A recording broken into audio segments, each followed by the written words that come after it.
Standing on a podium by itself, we have one of Fisker & Nilson's first vacuum cleaners. It's not actually number one, but that's what the company's very first domestic vacuum cleaner looked like. Fisker had initially experimented with a water filter. This proved to be a really bad idea, because the water would leak out during vacuuming. This was obviously unacceptable, so it was back to the drawing board. However, Fisker succeeded in producing a workable vacuum cleaner, and this is the one we have on the podium. It can be started by pressing the red button, and there are 2 operating speeds. This had the happy advantage of enabling people to vacuum their curtains without the risk of having them swallowed. Fisker now patented his vacuum cleaner.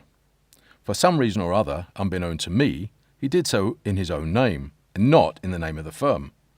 And, of course, the firm consisted of 2 partners, Fisker and Nilsson. Whatever Fisker's motive, Nilsson was unhappy. First of all, he thought they should concentrate on making motors instead of dabbling with all sorts of other things. He was also somewhat sceptical about the patent not being taken out in the name of the company. The upshot was that Fisker bought out Nilsson's stake in the business. Nilsson went on to experiment with motors himself. He even tried his hand at vacuum cleaners and produced the Vamper, the neat wooden box to be seen in a large display case along the side wall. He would very soon abandon vacuum cleaners, however, to pursue his first love, motors. He started an electric motor factory in Copenhagen, but then drifts out of the picture as far as our story is concerned. At market launch, Fisker's first domestic vacuum cleaner cost 380 kroner. To put this into perspective, this was the same as a housemaid earned in a year. So it was not cheap. In fact, this was to become a characteristic of the company's vacuum cleaners over the years. They were certainly never cheap.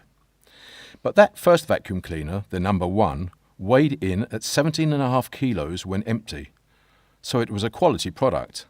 Notwithstanding Nilsson's exit, the firm was to continue under the name of Fisker & Nilsson. Initially, this was mainly because a vast amount of company stationery had been printed, and that would have to be used up first.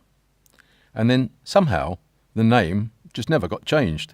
In fact, the company retained the name Fisker & Nilsson right up until 1989.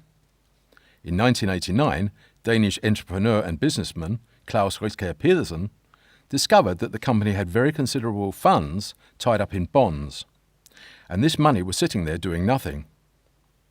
This fired his interest, and he started buying his way into the firm. But people began taking note.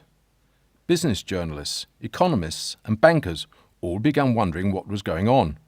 After all, normally nothing ever happened at Fisker & Nilsson. Ultimately, in 1989, Fisker & Nilsson was acquired by NKT and renamed Nilfisk.